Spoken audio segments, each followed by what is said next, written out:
as we stand on the brink of a completely new era for humanity, where AGI may automate 90 to 99% of our workforce, we have no choice but to reconsider our economic systems. A study in early 2023 from over 2,700 AI researchers confirmed that we are looking at the automation of every single job, from driving a truck to writing a New York Times bestseller. These experts put the year 2100 on the full automation of all human labor. But if we cross-check that with the prediction, where after GPT-2 came out in 2020, experts said it would take another 50 years for us to see GPT-3. Well, a year later, GPT-3 was out. Experts were off by 49 years. That's how fast the model evolved. Could we say that 2100 is 70 years off and the real date could be somewhere around 2030? I think so. If you cross-check what's happening in physical robotics, which is the replication of human behavior, and then LLMs, neural nets, which is the replication of human reasoning. Total job automation is something we have never seen before in our world. That's why I am so passionate about talking about it, shedding a light on it, and thinking through how taxes, fiat money, currency will even play out in this new scenario. Could it be that compute is the replacement for currency? Could it be resources we value above money? I believe we will see a completely new paradigm shift, and what we value as economic factors today will not stand in a post-labor society. But lots of people still view UBI, universal basic income, the idea of everyone benefiting universally and unconditionally from the incredible growth of resources and profit due to automation. Keep in mind, this level of automation we've never had in history before. Well, there's still a prevailing viewpoint out there that UBI is a socialist concept that is incompatible with capitalism. And in today's video, I want to shatter that myth. What if I told you that UBI could be seen as an extension of capitalist principle? If you watch my video, Will UBI Solve AI Job Disruption? I took you deep into the history of UBI, where it came from, and this big idea. People aren't the problem. Poverty is. When you strip away all the fluff, all the political agendas, you see that poverty is a trigger of so much stress. The truth is, when you don't have enough money, when you don't have enough resources, you can't think clearly. You are reactive, not proactive. And thus, a lack of resources, a lack of capital and funds is the problem, not the person. This is an eye-opening point of view that makes everything I'm about to share with you make a lot more sense. By the way, if we haven't met, hello, I'm Julia McCoy. I work full-time in AI as the president of Brandwell, a brand growth engine with custom-built proprietary AI solutions that allow marketers, publishers, and agencies to grow their brands on autopilot. Brandwell is built on the belief that great brands exist through great content. And that's why delivering the highest quality content that's research-backed, has full context understanding of you, your website, your content history, is a key piece of our technology. For more information about the platform I love and work at every day, go to brandwell.ai. On my YouTube channel here at Julia McCoy, I explore the deepest recesses of the rabbit holes when it comes to artificial intelligence and automation. I look ahead at the future and I make the best educated guesses I can on the intersection of full job automation and humanity. How will we live? What will we do? It's my firm belief from an optimistic point of view, but also from a very grounded, real point of view, that we will finally get back to being human beings. And we're going to be less stuck in that rote manual work, which over 70% of 1 billion people at work don't even like doing. We are clinically depressed, always running out of money. The education system is no better than glorified babysitting.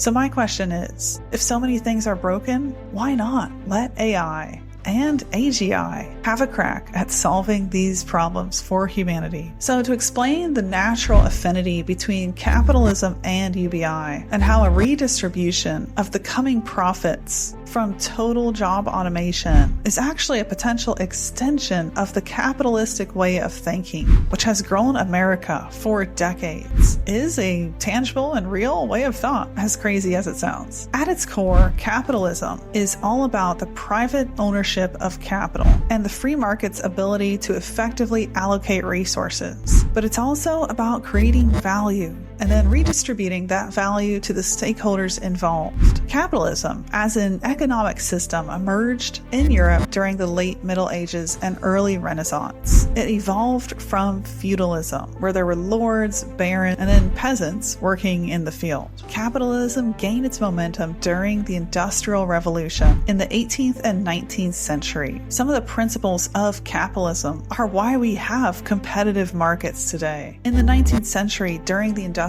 Revolution, we had influential industrialists like Andrew Carnegie and John D. Rockefeller, which drove the economy forward almost single-handedly. In the 20th century, America became this economic superpower, and the rise of corporations and the stock market. World War II brought about a lot of economic growth. It's no secret that wars bring capital growth. That's an entirely different rabbit hole we won't explore today. And then in the 20th and 21st century, we had this shift towards the service and knowledge-based economy, where a lot of Americans became freelancers, consultants, providers. Tech giants came to life, and our digital economy changed the entire landscape of the economy. If you were to ask how to describe American capitalism today at this point in time, it's best described as a mixed economy, where free market principles are blended with government oversight and social programs. And if you look at these welfare programs, there's a lot of brokenness. Some have asked, well, where should UBI come from? Here's an idea. In 2022, in a single year, the U.S. federal government spent $1.19 trillion on over 80 different welfare programs. And if you ask yourself, do these 80 plus welfare programs actually work? The answer is up for debate. Government handouts is a short-term problem, and sometimes it can actually make the long-term problem worse. Ever heard that saying, give a man a fish, you'll feed him for a day. Teach a man to fish, you'll feed him for a lifetime. Government welfare programs just give people a fish for a day. The idea of universal basic income is more about giving people the means they need to go learn how to fish, go start a business, go explore their passions. Because it is unconditional, universal, and there's no time limit on it. You don't have to worry about finding the next court building, signing up for the next program, hoping that 2 months of food stamps gets you somewhere, having to sign up for another program because you defaulted out of the other one. Well, that is bureaucracy that doesn't guide you towards building self-sufficient skills, which UBI, according to many studies, has been proven to be able to do. It gives people the means and the freedom to move to better neighborhoods, to get out of drug addiction, get into rehab, make their lives better, support loved ones, and pay for basic needs. Now, going back to how all this ties to capitalism, here's how modern corporations work today. Number one, they generate profits. Number two, they distribute those profits to shareholders as dividends. Number three, those shareholders in turn reinvest or spend that money, driving economic activity. Now, compare this to a situation in which AGI has automated almost every job. Companies are still generating massive profits. In fact, more profits than ever. When and if AGI in its full extent pays out, I mean the automation of every job. This would mean there's far less human workers to actually pay. When you take the idea of UBI, it could function very similarly to dividends, but on a societal scale. So instead of distributing profits just to shareholders, those profits go to citizens. This would give everyone the opportunity to participate in the economy as consumers, which is a big key of driving any economy forward. And it would still maintain that demand necessary for businesses to thrive. So really, UBI is just taking existing capitalistic principles and reapplying it to a radically different economic landscape. This shouldn't be about socialism versus capitalism. It should be about what is going to work best for the world and humanity when a post-labor economy rolls around. I think that the idea of universal basic income could provide a safety net that encourages innovation and entrepreneurship, and we've seen this confirmed in UBI studies. Pilot programs showed people that became more entrepreneurial and more encouraged to go pursue building businesses. And you still have that consumer demand because you have natural resources through income, giving people purchasing power.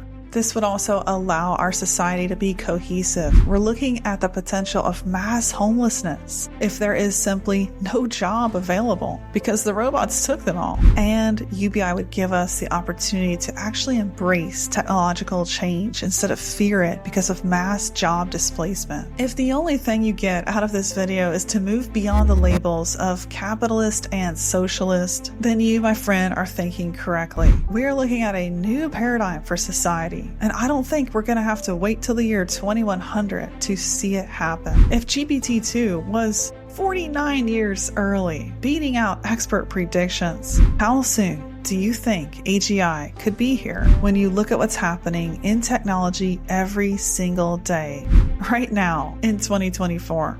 And then think what the years coming will hold. If a single month this year alone holds so much technological progress, our economic systems will dissolve. They will fall apart as we know them, and we need to be prepared with a new economic system in hand. In next upcoming videos, I'm going to explore the idea of a resource-based economy. The Venus Project and Jack Fresco's work has really brought this to life. The idea of sustainability and stewardship of the earth in this idea of a resource-based economy is really appealing to me. I look forward to sharing that with you in videos to come. As always, it's an honor to share this with you. I'm so glad you're here, watching, paying attention, and getting ready for the greatest technological age we have ever seen in our lifetime. It's unbelievable I get to live in these times. I hope you think so too. I hope you're ready to make the most of it. Let's keep sharing our voices, getting to the truth of what the new economy should and could look like so that we can have true abundance in this already abundant world. I think we've just forgotten how to live in it, how to enjoy it, how to steward it, and how to best take care of our natural resources. I'll see you in the comments. I read everyone. As time permits, I'll answer and get back to you. So share with me all your thoughts on this topic. As always, subscribe, and I'll see you down the next rabbit hole.